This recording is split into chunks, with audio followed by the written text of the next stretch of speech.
Good morning. चलिए नजर डालते हैं निफ्टी की एक्सपायरी और बैंक निफ्टी के ट्रेडिंग सेटअप पर। निफ्टी ने गैप अप स्टार्ट के बाद अपने ओपनिंग गेन्स को सस्टेन किया और पूरे दिन एक नैरो रेंज में ही ट्रेड करता रहा।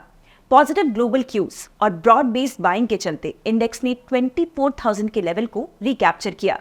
डेली चार्ट पे अगर देखें तो इंडेक्स ने दो इंटरेस्टिंग सेटअप्स बनाए हैं। एक डोजी, दूसरा ये डोजी प्रीवियस कैंडल के अंदर बनी है जो अब इनसाइडर बार हो जाता है। ऐसे में ट्रेडर्स डायरेक्शनल फ्लोज के लिए कल की कैंडल के हाई और लो के ब्रेक को मॉनिटर करें। 15 मिनट के चार्ट को देखें तो इंडेक्स अभी 23,900 से 24,350 की रेंज में ही ट्रेड कर रहा है। अब गैप अप ओपन के सिनेरियो पर इनिशियल प्राइस एक्शन को ऑब्जर्व करें। अगर इंडेक्स 24,350 पे सपोर्ट लेकर रिवर्स होता है तो उसी डायरेक्शन में प्लान करें। दूसरा, अगर इंडेक्स फ्लैट स्टार्ट होता है तो जब तक इंडेक्स इस रेंज को ब्रीच नहीं करेगा ये साइडवेज रह सकता है। ओपन इंटरेस्ट की बात करें तो 24,800 और 24,500 की स्ट्राइक्स पे सिग्निफिकेंट कॉल हुआ है। यहां इंडेक्स को रेजिस्टेंस मिल सकता है। दूसरी ओर पुट बेस 24,000 और 24,100 पे लगा है। यहां इंडेक्स को सपोर्ट है। बैंक निफ्टी की एक्सपायरी में कल इनिशियल वीकनेस देखी गई और उसके बाद इंडेक्स पूरे दिन रेंज बाउंड रहा।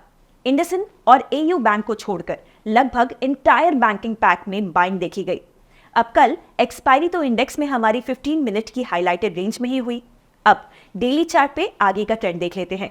लगातार 3 दिनों तक एक सेल ऑफ के बाद इंडेक्स ने आज पॉज लेकर एक इनसाइड कैंडल बनाई है।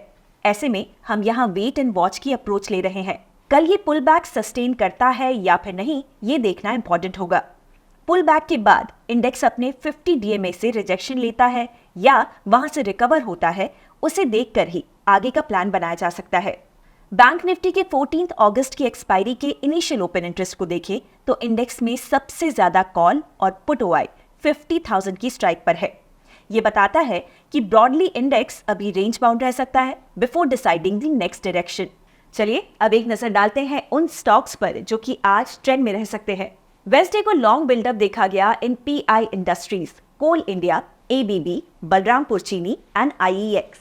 वहीं शॉर्ट बिल्डअप देखा गया in IndusInd Bank, Shri Cements and Bata India. Nifty 200 के बास्केट में वॉल्यूम और प्राइस के हिसाब से जो स्टॉक्स मोमेंटम में रह सकते हैं वो है Oil India, ONGC, Zomato, Cummins India and Coal India. अगर आप इन्वेस्टिंग और ट्रेडिंग सीखना चाहते हैं और वो भी एक्सपर्ट से, तो प्लीज एक्सप्लोर कीजिए अपलर्न, जहां पर केवल 999 के प्राइस पर आपको मिलेगा 3 महीनों तक हमारे वेबिनार्स और कोर्सेज का अनलिमिटेड एक्सेस। ज्यादा डिटेल्स के लिए डिस्क्रिप्शन चेक कीजिए। आपको ये वीडियो कैसा लगा हमें कमेंट्स में जरूर बताइएगा एंड ऐसे और भी वीडियोस देखते रहना है तो हिट द सब्सक्राइब बटन। हम जल्दी मिलेंगे नए वीडियो के साथ। Bye bye. Investment in securities market are subject to market risks. Read all the related documents carefully before investing.